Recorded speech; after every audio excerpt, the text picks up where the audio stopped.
আজ ফাগুনে পূর্ণিমা রাতে চল পালাইয়া যাই। হে আজ ফাগুনে পূর্ণিমা রাতে চল পালাইয়া যাই। দূর আকাশে যাবো রে, বাসা বানাবো রে, থাকবো দুজনে।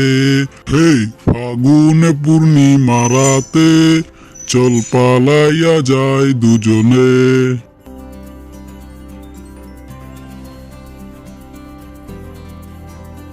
আয় হায়, এই ফুচকাওয়ালা তো দেখি গানে একদম ভরপুর হয়ে গেছে।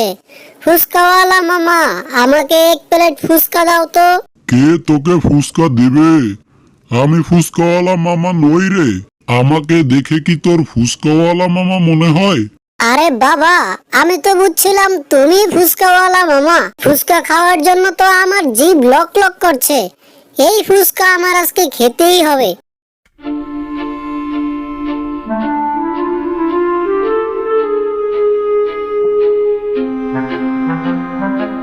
আরে মাইরি, মিচকে, তুই তাহলে ফুচকাওয়ালা? আর বলো না দাদা, পটি চাপ অনেক পেয়েছিল, তাই পটি সেরে আসলাম। ঠিক আছে ঠিক আছে, তোর কাজ সেরে পেট ঠান্ডা করেছিস, এবার আমাদের ফুচকা খাইয়ে আমাদের পেট ঠান্ডা কর দেখি। আমাদের দুজনকে দুটো ফুসকা দে দেখি তাড়াতাড়ি।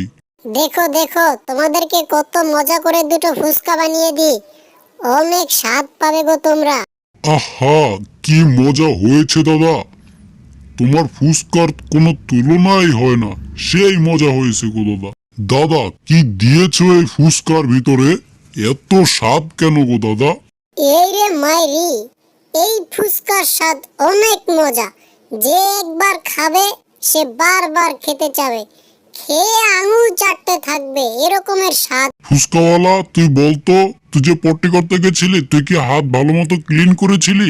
তাড়াহুড়া করতে গিয়ে দাদা হাত ধুতে ভুলে গিয়েছি, কিন্তু এখানে তো গামছা আছে, আমি গামছায় সব মুছে ফেলেছি দাদা। কি, তুই পটি করে হাত ধুসনি? ছি ছি ছি ছি, ওয়াক থু, তোর ফুসকা আর আমি খাবো না, চললাম।